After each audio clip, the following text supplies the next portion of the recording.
welcome to Beware of Spoilers. I am Adam. We are doing a phone episode only because it's been a very long day and I still have not eaten yet today.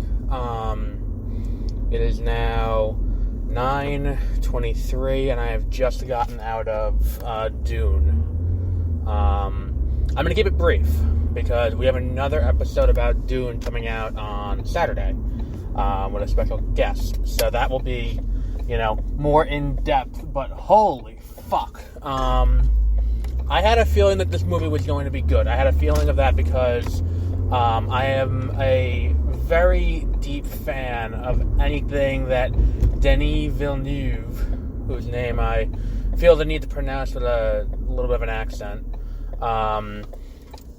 anything he does is always good. Prisoner, if you've listened to the podcast, the 30-minute reviews, Prisoners we did right out of the gate. Sicario we raved about. Episode 5 was Prisoners. Sicario, Blade Runner 2049, also fantastic. Arrival, we blew Arrival. But, and when they announced that he was going to be doing Dune, I felt like that was an excellent choice because I don't think there's a director who does science fiction in the way that Villeneuve can. In so much as he has this great, I don't know what his process is, but I don't think there's a director around today who does science fiction in a way where it's like, what is the key issue we're trying to address here? And then unfolds it from there. And kind of frames the story around that, which is how you end up with Arrival being what it was, and all these other movies being how good they were, where we're telling the story of and we're using these fantastical elements of fantasy and science fiction and all these things to push the story along, but at the same time we are grounding it in something relatable to the real world, unlike, say, Star Wars or Star Trek. Well, I mean, Star Trek to a lesser extent, but I would say the more recent Star Trek movies, I haven't watched TV shows,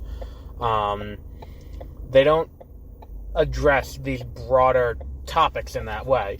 Arrival is a story of communication and how, when we have an alien invasion, the solution isn't violence or, might makes right. The solution is talking and figuring out how to communicate between us and the aliens. This movie, and to a greater extent the books, are the story of what happens when religion and political systems intermingle. Less so with this movie, because this movie is more about the political intricacies that go along with this grand empire, where more so than money, the fuel that funds space travel is the biggest. Is the most important, thing to make sure that everything runs properly. I think that if we look at how the movie functions, I think that at no point during this 2.5 hour long movie did I feel like it was 2.5 hours long. I feel like it takes its time and makes sure you get to know the characters and make sure you get to know all the plot points. I will criticize it in so much as it feels like it didn't quite know where to end off, which tends to be a pothole of a lot of movies that are part 1, part 2. Because one of the things when you do a movie that are part 1, part 2, it doesn't, what's the word I'm looking for? It doesn't,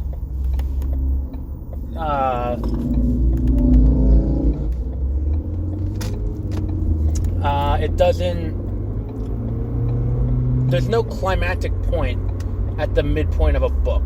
Like, when we look at, a book, the book's still going to have a traditional 3-act structure, of course, stretched out over a much longer period of time. When you look at, a movie is going to have that same thing, but when you split that book up into 2, there usually isn't a point at the middle where you can say, okay, this is the point where we're going to end off the first one. Now, usually could be like an incident where it's going to put the hero at the lowest point, or it could be a point where, the hero is is set up into where the climax is going to go. This movie, I mean, look, I've said it about Dune before, but that's a fucking tome of a book. You could have done a miniseries. You didn't. You have to do 2 movies. And this one is almost designed to be 2 movies. I'm trying not to spoil it. That's why I'm in this weird situation. Plus, there's an asshole on a motorcycle next to me. I don't really know what to say to not spoil this movie. You definitely have to see this in theaters, though. The cinematography is next level. The visual effects and the sound mixing is all great. So I feel like if you watch it on your phone while you're taking a shit, or if you watch it on your TV at home, unless you have one of these super high-end TVs, you're gonna be missing something from this movie. You're gonna be missing like something in the effects and something in, especially when you get to points where Paul and Jessica are using voice. They very heavily use audio effects to do that. And I think that this is something that you need to experience in a theater. I know it sounds like I'm being a little like not quite cagey, but like not my usual self. I'm trying not to spoil it because the spoiler-filled review will be later this week. Will be on Saturday. It'll go up. But if you have not seen this movie, go see this movie. Don't just watch it on HBO Max. You just have to watch this movie, and I think that this movie is one that is best served watching it in the theater, not watching it at home.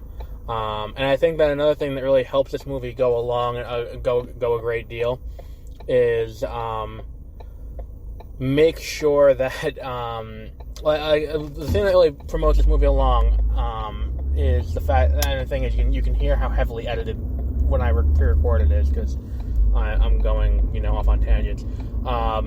The casting of this movie really drives it home, and it really works. And I think with a lesser cast, this movie wouldn't have worked the way it did.